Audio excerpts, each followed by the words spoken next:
Well, hello and welcome again. This is Robert Schein, Managing Director and Partner at Blanke Schein Wealth Management. Today is October 19, 2020, and it's a Monday. It looked like it could have been a Black Monday, but I think we got right through that. So let's get down to what's moving the markets and the headlines of the day. Our first topic of the day doesn't need more than 20 seconds to really address this. Again, fool me once. Essentially, we just have a 48-hour deadline, according to Speaker of the House, Nancy Pelosi, who said that talks for another round of CARES 2.0 Act, that's my terminology, the stimulus that's much needed for this economy in certain sectors.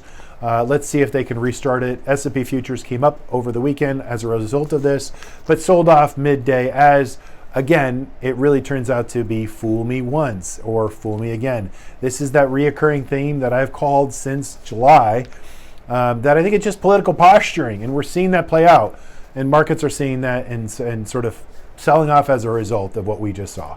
So right now we're going to week 2 of essentially the bulk of S&P 500 earnings reports for the third quarter of this year. Now, we realize that revenues are down.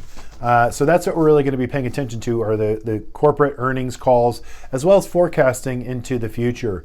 But corporations, once again, can also bring in revenue on the top line, but it's really the net profitability of these companies that we want to pay attention to, simply because companies are now laying off, unfortunately, right? We're seeing that in the over 11 plus million in unemployment. That's a huge part of that. That's still going to keep piling up in terms of the unemployment reports. That's a huge component as it relates to 2/3 of a company in terms of its expense are their employees. So we want to pay attention to the earnings reports and really how their businesses are able to manage through this last third quarter. Hopefully they'll give us some visibility as well as some insight going forward. So we're going to be reporting on that. Ultimately, all of the earnings expectations that we had last week met and exceeded expectations by over 27% on average. So Wall Street was pleasantly surprised last week. We'll see if that earnings week continues this week.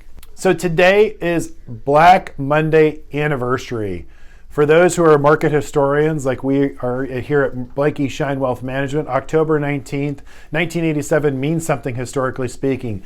If you go back in time, that was the day the Dow Jones Industrial Average sold off 22.6% in one trading day. So that equated to, back then, 508 points on the Dow. Today, we had just closed our trading session as I record this. The Dow is down 410 points today.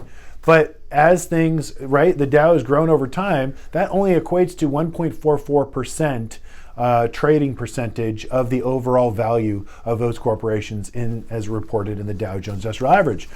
So what am I trying to say here? Well, if the same sell-off, right, in terms of percentage terms happened today, it wouldn't be a 410% sell-off. It would be, or a 10-point sell-off. It would be 6,500-point sell-off.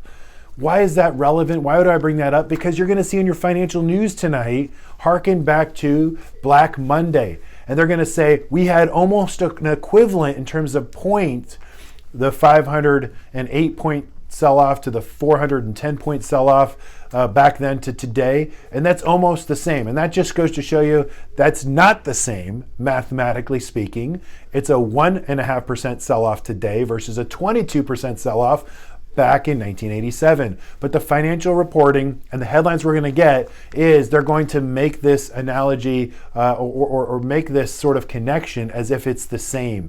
It's not, and that's where the financial journalism or the journalism that we're getting today is truly poor, right? In the sense of what they're trying to do in the headline news. Unfortunately, grab our attention. So watch the news tonight, and you'll wait and see. You'll see that they're going to try and position the point total as equal to the percentage loss.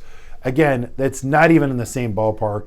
Markets sold off simply because the first topic I talked about, which is fool me once, and that's the disappointment of Congress not doing their job and working with the White House, and vice versa. Both of them are playing a political football game, as I reported last week, and we're going to see this play out. But in the middle of this, keep your eye on earnings, because that's the only thing that really matters at this moment in time. Thanks for watching, and tune in again next time. Have a great week.